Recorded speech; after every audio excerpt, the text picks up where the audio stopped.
আজি ৰাতিপুৱা শুই উঠিয়ে কলকাতাৰ অলিয়ে গলিয়ে অলপ ঘূৰো বুলি ভাবিলোঁ। তাতে আকৌ বৰষুণ, ওলাই যাবলৈ ক'তো পৰা নাই যেতিয়া অলপ বোলো লোকেল এৰিয়াখনিকে চাওঁগৈ।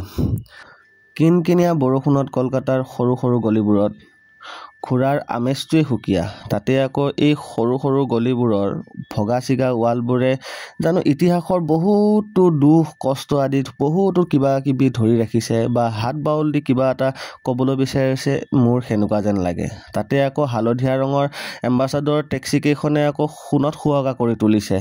ছাতিটো লৈ এই কিনকিনীয়া বৰষুণৰ আমেজ লৈ পুৰণা বাছবোৰক চাই আৰু হালধীয়া ৰঙৰ এই টেক্সিবোৰৰ আমেজ লৈ মই আহি পালোহি এই কলকাতাৰ বেলাঘাটাৰ এই ডেইলি বজাৰখনলৈ। এই ডেইলি বজাৰখনৰ এই শাক চব্জি মাছ মাংস ইয়াত সকলো পোৱা যায় এই ডেইলি বজাৰখনত।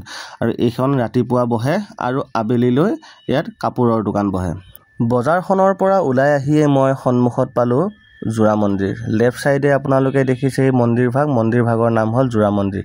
মন্দিৰভাগৰ নাম যোৰা মন্দিৰ হোৱাৰ কাৰণ হ'ল ইয়াত কেইবাটাও দেৱ দেৱীৰ মন্দিৰ আছে। আপোনাৰ কালী মন্দিৰ, দুৰ্গা মাৰ মন্দিৰ, শিৱ মন্দিৰ আৰু ৰাধা কৃষ্ণৰ মন্দিৰ একেলগে আছে কাৰণে এই মন্দিৰভাগৰ নাম হ'ল যোৰা মন্দিৰ।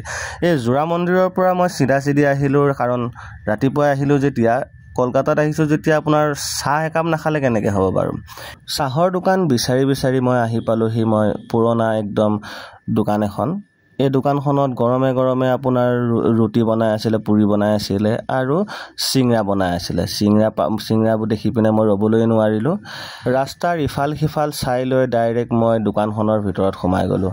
দোকানখনৰ ভিতৰত গৈ পিনে দেখোঁ যে গৰমে আপোনাৰ আলু আৰু লেচেৰি মাহ ভাজি আছিলে ৰুটিত দিবলৈ কাৰণে, কিন্তু মোৰ ইমান সময় নাছিলে কাৰণে মই নাখালোঁ।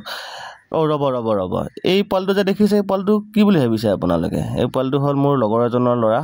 5 টকীয়া চাহ আৰু চিংৰা খাই লৈ মই ৰুমলৈ গুচি আহিলোঁ। ৰ'ব, আপোনালোকে এই মোৰ কলকাতাৰ চিৰিজটো কেনে পাইছে জনাবলৈ নাপাহৰিব। যদি বেয়া পাইছে, মোৰ যদি ভুল হৈছে, আপোনালোকে এই কমেণ্ট কৰি পিনে আঙুলিয়াই দিবলৈ নাপাহৰিব। আৰু মোৰ ফেচবুক পেজটো আৰু ইউটিউব চেনেলটো ছাবস্ক্ৰাইব কৰিব নাপাহৰিব।